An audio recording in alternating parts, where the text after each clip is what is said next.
À peine avions-nous fini de décortiquer la nouvelle bande-annonce de Predator, que les créateurs de la série Alien Terre ont présenté une vidéo des coulisses avec une longue interview de toute l'équipe du projet.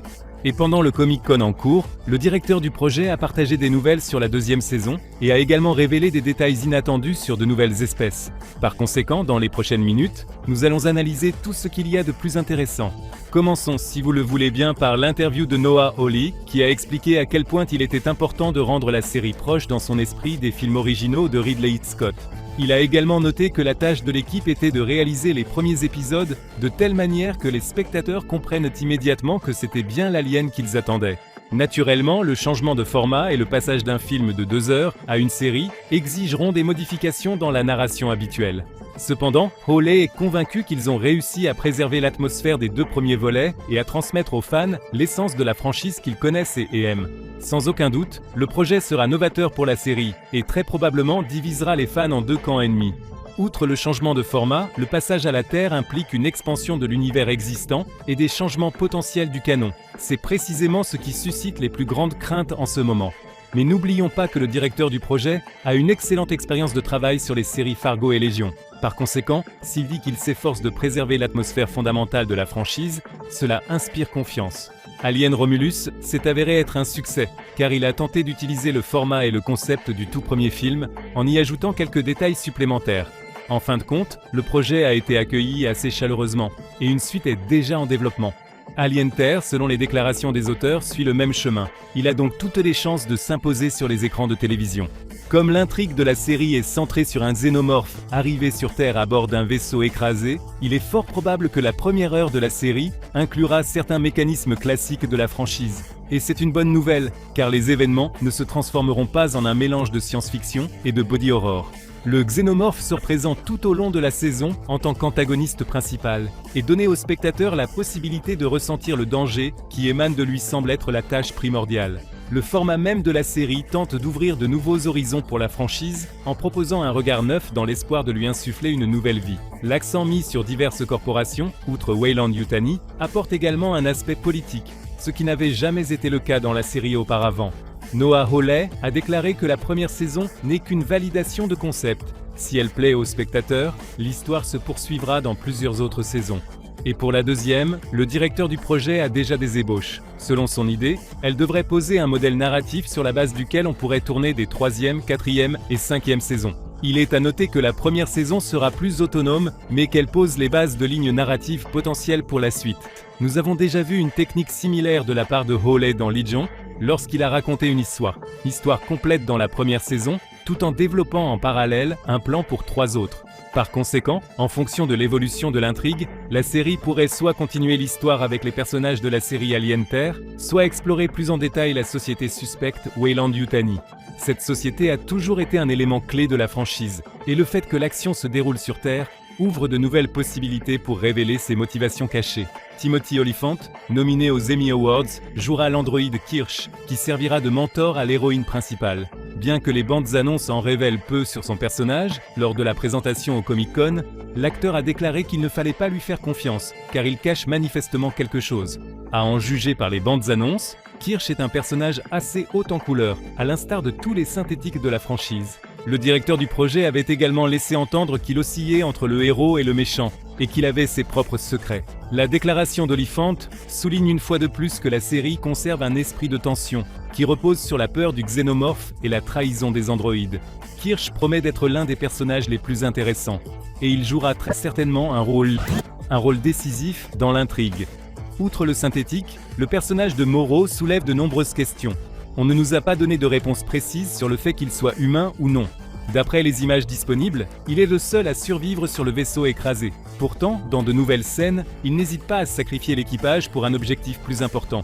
Il pourrait donc facilement être soit un humain qui considérait les membres de l'équipage comme du matériel consommable, soit un androïde exécutant un ordre secret de la corporation. Sur de nouvelles images, on le voit envoyer un message indiquant que tout l'équipage est mort, puis se placer dans ce qui ressemble à un compartiment de protection. De plus, la nouvelle bande-annonce nous montre d'autres participants au programme de transfert de la conscience humaine dans un corps d'androïde. Ce sont tous des enfants atteints de maladies incurables. Pendant la procédure, on leur montre même des dessins animés pour les calmer. Cependant, il est difficile de croire que l'objectif de la société Prodigy soit purement altruiste. Son dirigeant, Boy Cavalier, a clairement l'air d'un leader déterminé et égoïste qui obtient ce qu'il veut à tout prix. Il est possible que seule la conscience d'un enfant puisse supporter une telle procédure, mais au final, ces enfants synthétiques seront envoyés à la recherche du contenu des conteneurs. On peut également en dire un peu plus sur le vaisseau spatial qui s'est écrasé. Un nouveau regard montre que son apparence extérieure, par sa forme, ressemble beaucoup au Sulaco du deuxième film. Apparemment, il s'agit d'un vaisseau de la même classe, c'est-à-dire doté d'une puissance de feu et naviguant délibérément de planète en planète. En plus des horreurs, après le crash sur le vaisseau, les héros trouveront de nouvelles formes de créatures extraterrestres. Dans l'une des images, on peut distinguer une victime avec une sorte de tumeur dans la région de la poitrine. Au premier abord, cela semble être la conséquence d'un contact avec l'un des organismes invasifs, et c'est très probablement le cas. Cependant, le soldat a l'air d'avoir les mains attachées à un poteau, ce qui signifie que quelqu'un a délibérément voulu que ce contact ait lieu. De plus, dans la bande-annonce étendue commentée par les acteurs, il y a un épisode où l'on voit des soldats ligotés. Ils supplient de ne pas être laissés dans cette position. Et c'est ce même Morrow qui leur refuse. Il est probable qu'il soit la figure cachée derrière le crash du vaisseau et qu'il agisse comme l'un des antagonistes de la série. De plus, on nous a montré une vue complète du xénomorphe sous un bon éclairage. Dans les grandes lignes, il semble que le design n'ait pas beaucoup changé, mais certaines choses sautent tout de même aux yeux. Par exemple, son apparence, comme l'ont noté de nombreux spectateurs, est devenue plus détaillée, mais en même temps, elle semble artificielle.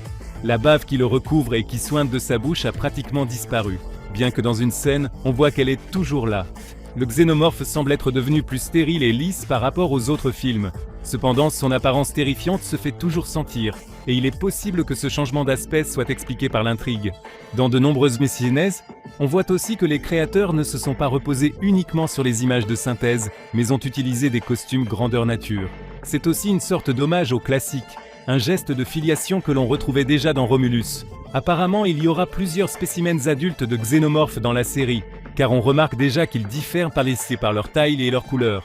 Ce n'est pas pour rien qu'on nous a promis une diversité de variations d'aliens, compte tenu de la faune terrestre. Par exemple, dans la scène de poursuite, le xénomorphe se déplace comme un animal et semble beaucoup plus petit.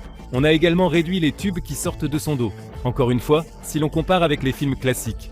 On ne peut ignorer la vue détaillée de ce qu'on appelle le lorgneur.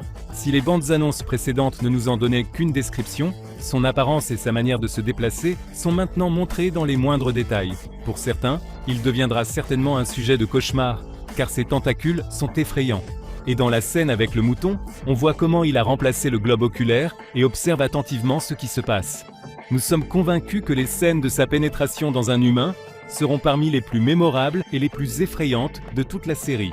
Vous avez sûrement remarqué que certaines des personnes décédées ont l'air d'avoir été vidées de leur sang.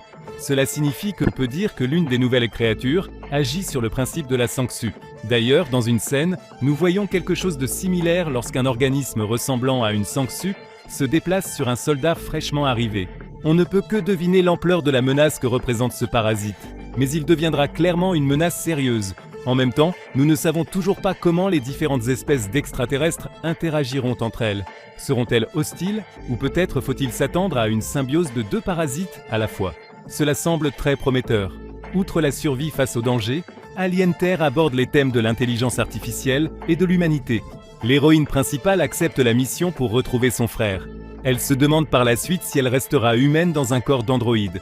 Cet écart par rapport au thème de la lutte contre une menace extraterrestre était nécessaire pour approfondir l'intrigue et expliquer les motivations des personnages. L'important est que l'un ne soit pas introduit au détriment de l'autre. Mais pour l'instant, l'impression générale, c'est que la série a l'air très bien. Et comme vous l'avez remarqué, les récents supports promotionnels ont exclu toute allusion à l'apparition du Predator dans le projet. Malgré le lien évident avec les terres de chasse via les conteneurs abritant les créatures les plus dangereuses, les Yautja, semble-t-il, resteront à l'écart de cette folie sur Terre. On peut tout au plus s'attendre à une mention ou une référence, mais rien de plus. Quoi qu'il en soit, dans 2 semaines seulement, nous pourrons juger par nous-mêmes de la création de Noah Hawley. Les 2 premiers épisodes de la série Alien Terre sortiront le 12 août et ensuite il faudra attendre une semaine entière pour chaque nouvel épisode, jusqu'à la fin septembre.